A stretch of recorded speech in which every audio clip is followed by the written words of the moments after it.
Hi everyone, thank you for joining us. I'm here with Celia Anderson and Catherine Miller, and we thought we'd just have a little chat over our coffee break about the RNA and the new writer scheme. So if any of you are thinking of joining it or renewing your membership, we hope we can encourage you to do so.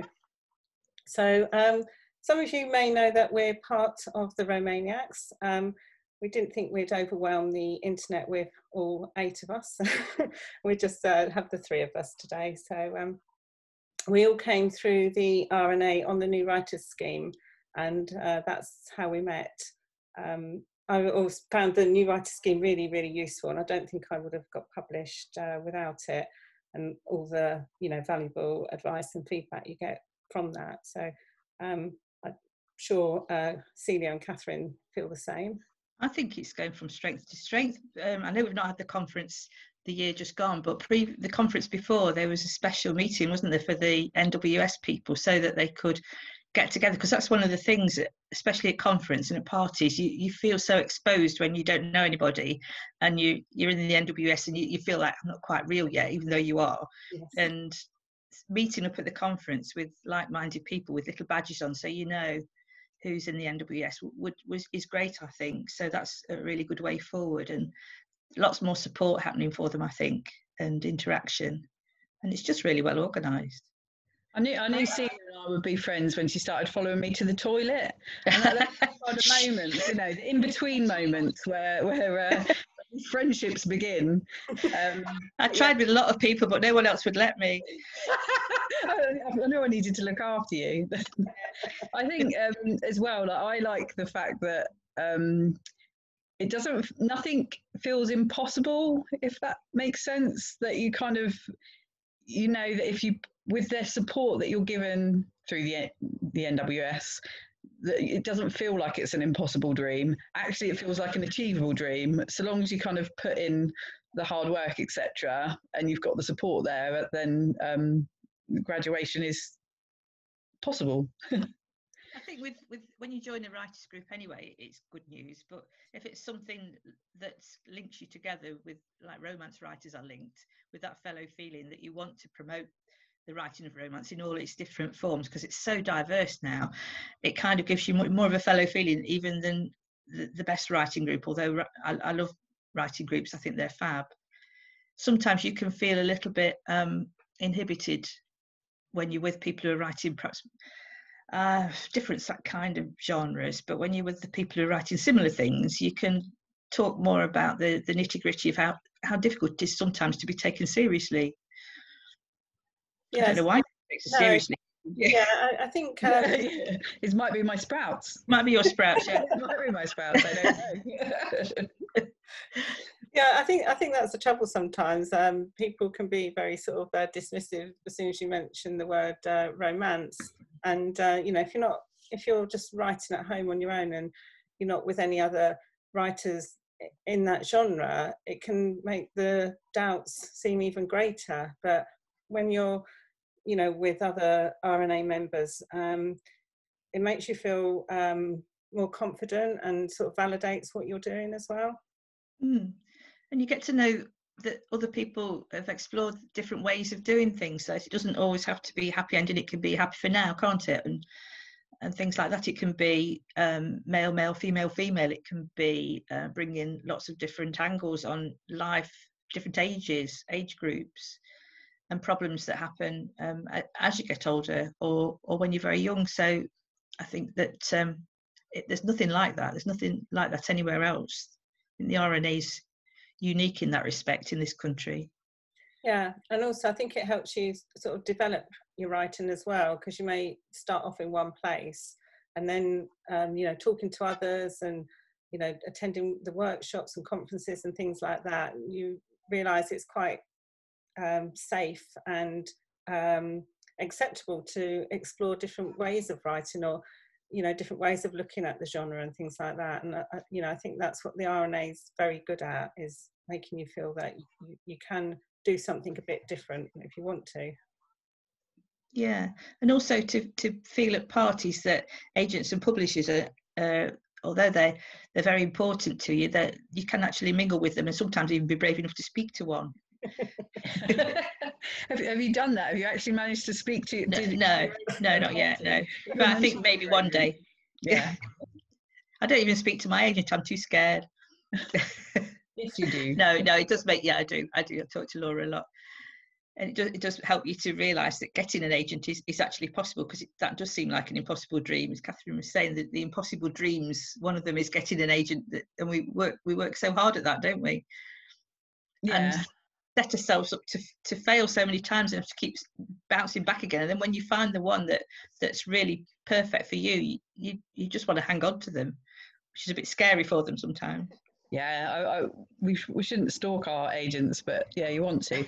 Especially as Hattie got Agent of the Year with the RNA this year. So yeah, Hattie is everyone should such be a star, isn't she? Yeah. And Laura got the inclusion one last year. Yeah. So yeah, we see them achieving, and we just feel really proud to be part of that machine, really, the publicity machine. It's lovely that the RNA, recognises other people in the industry as well. It's not just the writers. It's the publishers and the agents and the libraries and other places like that that also always acknowledged. Yeah, we've been involved in the libraries and book bloggers and booksellers in the voting for the Popular Fiction Award, ready for the next big awards in March, and that's really lovely to be able to get in touch with all the different layers of the publishing industry. Although it's difficult for booksellers at the moment, obviously a lot of them are really struggling, but they're still really keen to be involved in voting for their favourite book. And we'd like to encourage more of that, really. We need more booksellers to come along and tell us what's the best book you've read this year, what's the book that's really stayed in your mind, that's got a romantic theme. It doesn't need to be straightforward romance. It can be anything that's got a romantic theme in it.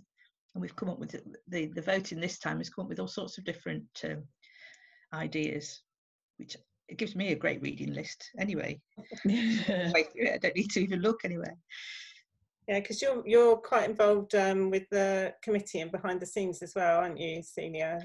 Yeah, I've been involved with the committee since 2016, really, and I've been organising the judging for the awards, for the main awards in March. Now Laura James is another Romaniac, is helping out with the judging for the industry awards, which it happens normally at the winter party, which is very sad.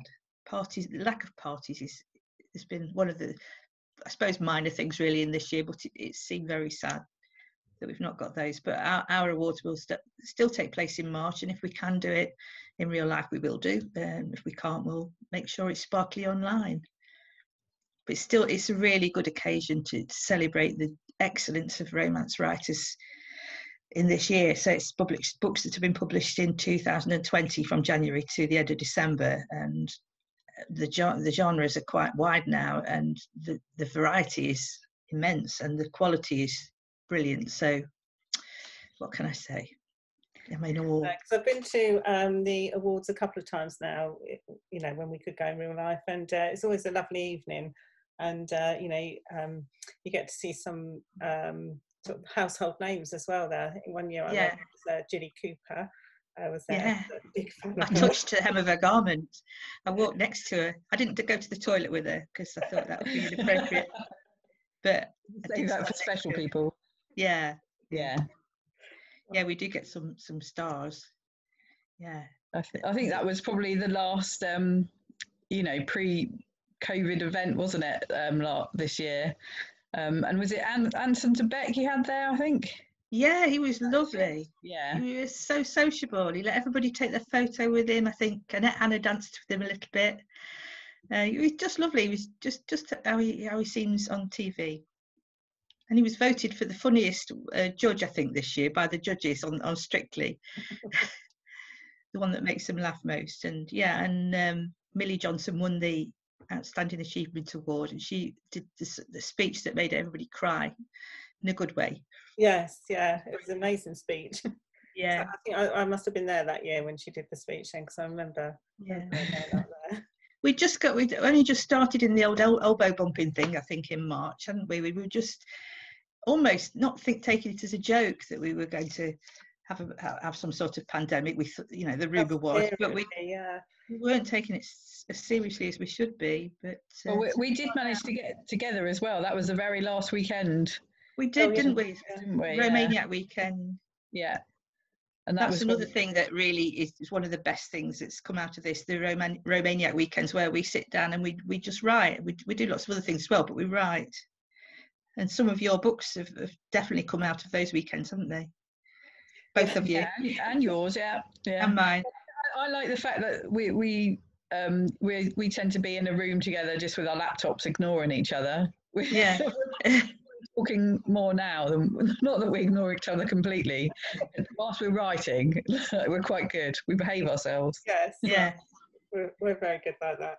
We do. We can be serious when we want to be, and we know we've got plentiful supplies of food in the cupboard and in the kitchen, and somebody eventually will get up and make something to eat, and we'll all eat it, or we'll wander down to the pub and eat there and get some fresh air. And I think that's the sort of thing that makes a writer recharge. And that's what we've missed this year. I think a lot of people are probably finding that it's more difficult to get motivated when you've not got that friendship group to fall back on.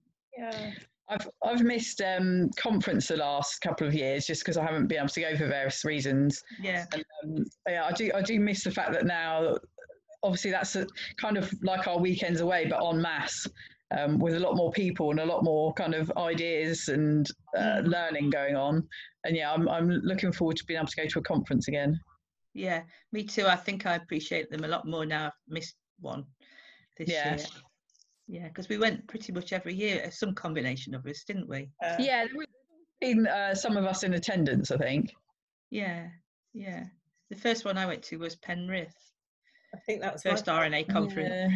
Yeah. It was at 2000. Oh gosh, this makes me feel. I was going to say it's 2000. I don't know. I think the first one I went to. 2012, did you say? Yeah. Yeah, I think it was. Yeah, it was. Yeah. I think we went all out on that one, didn't we? We never quite. We were young then. I've been to a couple of writing festivals in York as well, and although that they're really interesting, that I don't find them quite so educational and reassuring as the RNA conferences, because they're not so specific to what we do. Although there are lots of sort of nitty gritty things when you're starting out. Now we're looking for things to more specific to us, aren't we? And to be with other romance writers is really, really useful, I think. Yeah, and I think the thing with the conferences, because we're all a collective of the RNA, and I think that sort of we all bond a bit, through that anyway. And then we stay friends, on social media, and I think that all helps it to feel more like a family, if you like. I always wonder what it was like centuries ago, when you didn't have social media and all these different ways to connect, and how much lonelier writing would have been. I think maybe that's what. My favourite book ever, Miss Bunkle's book, D.E. Stevenson, which I read and reread. I read it when I was in labour. I nearly hadn't got time to have a baby because I was just getting to the end of it. And she's a writer. She's a spinster lady. I thought when I read it, because I read it when I was probably in my teens, it was my mum's book, and I thought she must be really old, but I reckon she's probably about 32. She seemed like in the book, and she got to find a way of making money, and so she decided she could either keep hens or write a book. So she thought, well, I'll write a book then. And she got a nice maid called Dorcas who used to bring her trays of food and leave them outside her bedroom door, and she just used to sit with pages of foolscap and write all in longhand, and then she would parcel it all up and post it to somebody who would then decipher it and sent it to the first publisher on the list in the book, whose name began with A, and he published it. I thought that's how it was. Shocked when I found out it's not what you did. No poached eggs on toast appearing on trays. Well, I've made some of my best friends, like writer friends, through the RNA. So I wouldn't like to be stuck up in a room on my own. No, trays of food would be nice. Yeah. So just to sort of wrap it up with, what would you say the best thing about being part of the RNA is, and how would you encourage someone to rejoin or, join in the first place? Well, how did you join, Catherine? Were you the first one of us to join? What? Oh gosh, I did actually. This is back when it was postal. So you had to fill out a form and send it off in the post, and it had to be there by a certain date, which makes me sound ancient, but it was only about 10 years ago. I joined by post. Yeah. Much easier now. It's all Much easier, isn't it? Yeah. I think the best thing is to find somewhere where you've got people, like-minded people, all in one place, and you get that welcoming feeling of family that makes you feel as if you've found your tribe. Really, it's the best thing for me. Yeah, no, I'd be inclined to agree that it's the friendship and also the professional advice, that you receive from the RNA as well. And I honestly don't think I would have been published if I hadn't joined the NWS. And and I think that was Sarah Duncan encouraged me to join. I'd gone on one of her writing workshops, and she said, "Oh yeah, join and definitely go to conference." And she was right. Yeah. And my favourite recent thing is the rainbow chapter and the disco chapter that have formed. So kind of the diversification that's happening. I myself began writing because of a health condition, and it was kind of a change of career for me. But to actually see it being recognised a bit more and identifying that some writers are at a disadvantage and need to be supported is really encouraging to see from my point of view, and that the RNA embracing that as much as they can. Also, I like to have discos. So whenever possible, my scout headband. Under the glitter ball. Yeah. Yeah. That's why we're friends. What about you, Sue? What's your best thing ever about? What's your highlight of being in the RNA and the NWS? Well, I think it is actually, meeting people in real life, at parties or conference and spending time with them, and not realizing that you're not out there on your own, that there are lots of other people out there, and of course meeting the lovely Romaniacs. That's the right answer. Yeah. Thanks for this, Sue. It's been lovely to talk to you both. It seems like ages since we did it in real life, but we will again soon. Yeah, we will. I'll wake up at 5 a.m. and Celia will be there like this. Stuffing toast into her mouth with one hand and typing with the other. Go. You were putting the kettle on. Love it. Yeah.